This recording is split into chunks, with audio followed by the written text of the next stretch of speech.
Ikaw? Gulat na bulalas ito na makita si Zeus. Siya ba may kagagawa nito sa mga kasamahan ni na Tiffany? Tanong pa nito sa kanyang isip. Binati lamang to ni Zeus ng blankong tingin.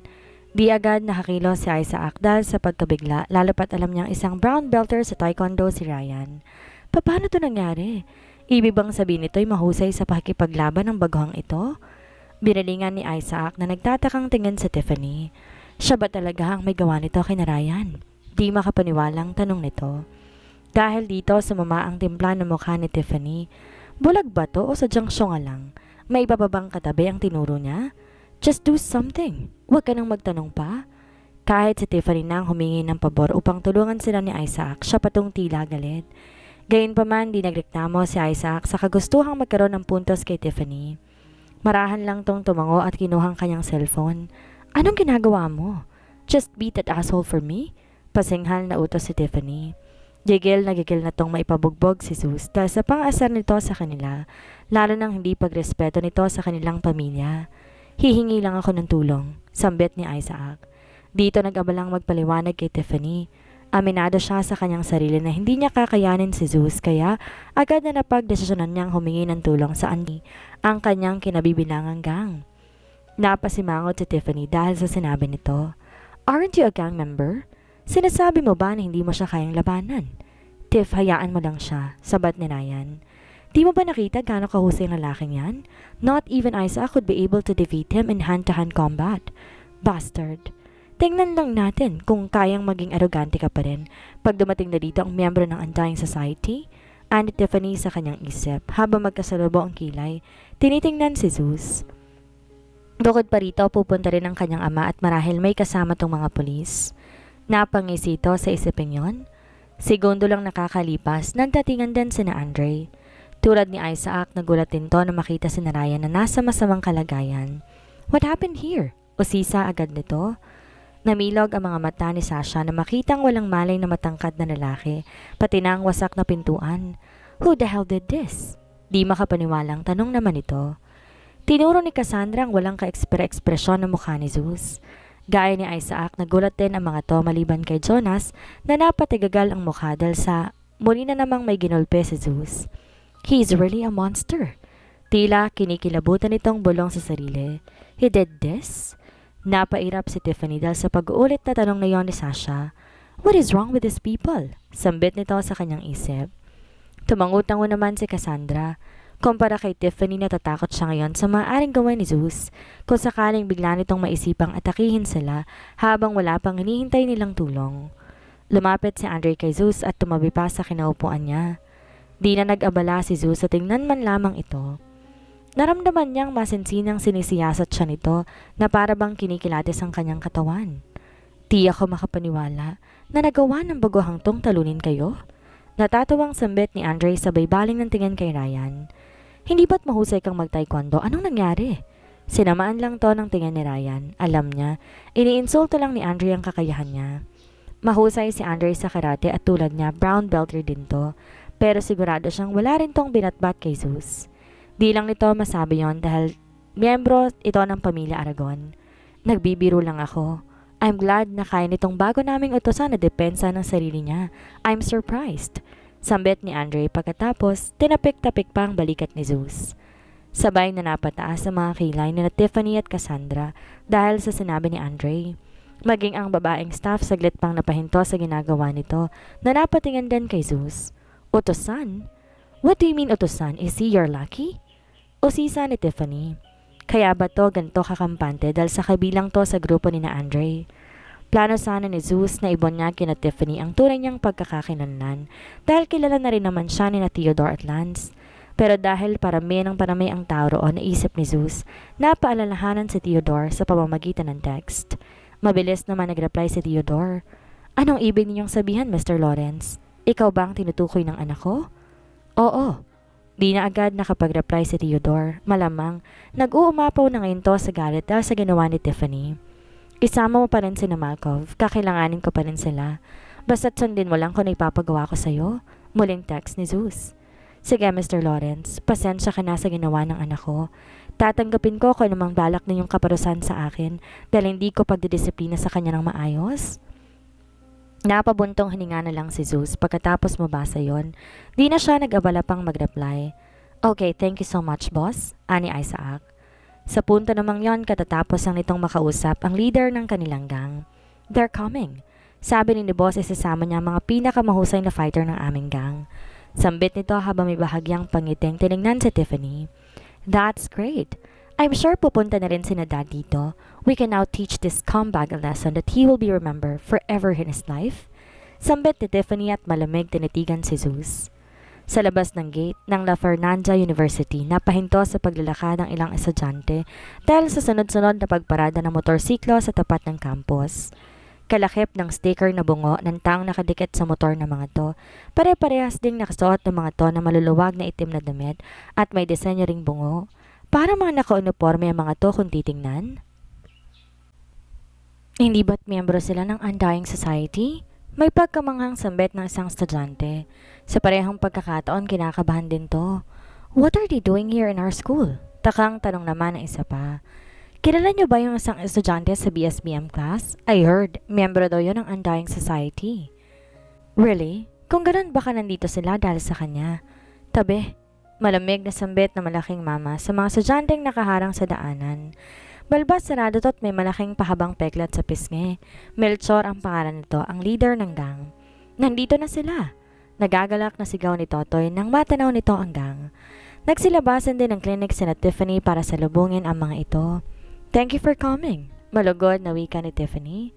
I promise na kapag nagawa ninyong maturuan ng leksyon ng aroganteng nambugbog sa mga kaibigan ko, pabubuyaan ko kayo ng malaking halaga. Just name your price. Dagdag pa nito. Gumuhit na makahulugang ngisi sa labi ni Melchor. Miss Tiffany Velasquez, masaya ako makita kayo sa personal. Huwag niyong alalahanin ng tungkol sa ibabayad sa amin. Pwede naman natin pag-usapan yan mamaya. Sambit nito. Good. Nakangiting ani lang ni Tiffany. Simulan na natin to. Sigaw na sambit ng isa. Tama.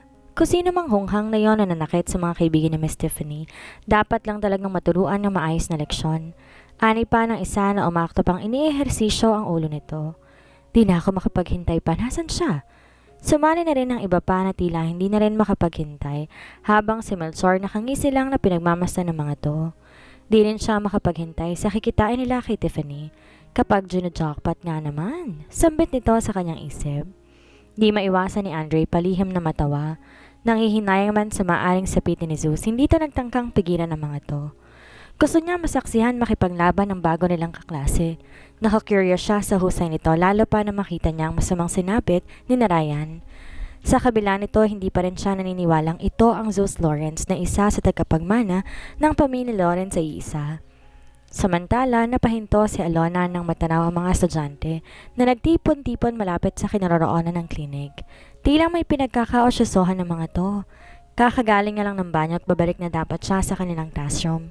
May kalayuan man, tanaw niya pa rin ang mga to mula sa pasilyo ng kanilang gusali. Anong meron? Tanong nito sa sarili. Mas lalo tong nagtaka na makilala ang mga miyembro ng Undying Society ang siyang pinagkakaguluhan dahil sa suot ng mga itong damit. Anong ginagawa nila dito? Dahil sa kuryosidad, tinungo nito ang klinik. Pumasok sa klinik si Melchor sa pangunan ni Tiffany. That's him, sambit lamang nito. Binigyan pa nito si Zeus ng malamig ng ngiti. Di nagsalita si Melchor na kinilatis muna si Zeus pagkatapos. Napakurap-kurap tiningnan ng walang mali na si Jojo at ang wasak na pintuan. Base sa sinapit na naging kalaban nito, hindi malabo. Mahusay nga ang binatang nasa harapan nila ngayon na may kalmado lang na ekspresyon sa mukha. Ang mas kinamangha niya, di naman ganong kalakihan ang katawan ni Zeus, na saktong laki lang para sa edad nito. Mukhang mas malakas pa to kaysa kanyang inaasahan. Sila na ba ang sinasabi ninyong mga membro ng Undying Society? Tanong ni Zeus. May nababagot lamang tong ekspresyon sa mukha. Sa eksaktong salita, inaantok si Zeus. Nawala na sigla niya simula nang dumami ang tao sa klinik. Mukhang masamang ideya na pinatulan niya si Tiffany. Aakala niya kay Theodore lang to hihingi ng tulong. Show some respect if you don't wanna die. Pagalit na sambit ni Isaac. Tinaasan to ng kamay ni Melchor para patahimikin. Anong buong pangalan mo? Interesadong tanong nito kay Zeus. Nakikita kong isa kang mahusay na martial artist. Di ko inaasang makakakita ko ng isa sa ganyang edad. Puring sambit pa nito. Di agad tumugon si Zeus sa halip. Tinatamad na pinagmasdan muna to. Talaga? Marunong din tong kumalatis ng isang martial artist? Sa kabila nito'y napabuntong hininga siya. Walang karapatan ng mga tulad niyong malaman ang buo kong pangalan.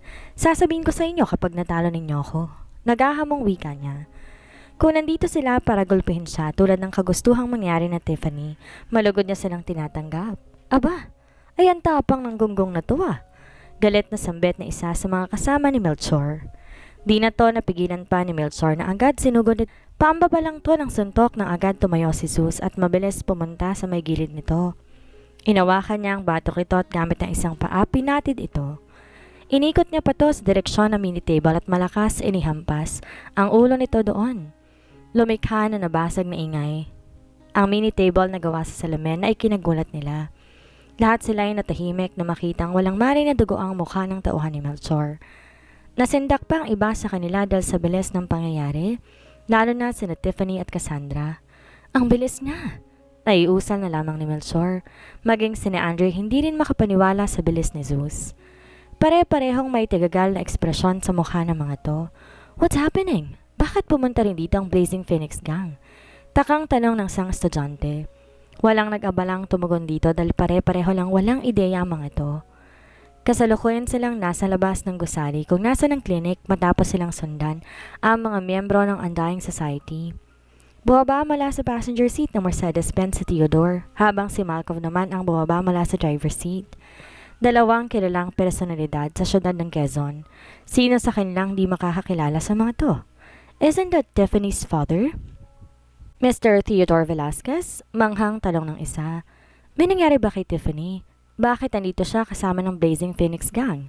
Malamang na gano'n na nga. Look at how worried his face is. Ani naman na isa na mapansin ang pag-aalala sa mukha ni Theodore. Hindi naman talaga si Tiffany ang inaalala nito bagkos si Zeus. Bukod pa rito, kanina pa nitong minumura sa isip ito si Tiffany ang inaalala nito dahil sa kapilihan. Base sa ordinaryong pananamit ni Zeus, wala itong kakayahan na makapagbayad ng guro upang magsanay ng iba't ibang martial arts. Isa pa kasing edad lamang nila ito. Paano nitong natutuhan lahat ng yon ng napakabatang edad? Para na tong master kung makipaglaban o baka nga top master pa? Siya nga ba talaga ang young master ng pamilyang Lawrence? Tanong nito sa kanyang isip na mapagtantong yun lang ang paliwanag doon. Ang apat na natitirang tauhan ni Melchor puro nag-aalangan na sumugod. Nagpapakiramdaman pa ang mga ito sa isa't isa kung mauunan sang sa kanila. Wala sa kanila ang gustong mangahas matapos makita kung gaano kahusay si Zeus. Sa puntong iyon, napalingon silang lahat sa may pintuan ng sunod-sunod na nagsipasukan mula rito sina Theodore at ang BPG. May seryosong ekspresyon lang sa mukha ng mga ito. Dad! Natutuwang bulalas ni Tiffany na makita si Theodore. Napayakap pa ito dito. Nahimasmasan to ng husto. Niyakap din pabalik ni Theodore si Tiffany pero sa likod noon ay hindi pag-aalala kung hindi pagkainis at galit. Kapapatawad lamang sa kanya ni Zeus nung linggo pero eto na naman siya ngayon. Dahil kay Tiffany, mabutit walang masamang nangyayari sa'yo. Sambit niya rito. Muntik na dad, but thank God you're here. Sambit ni Tiffany habang may halong pag-aalalang nakangiti at nagpatuloy.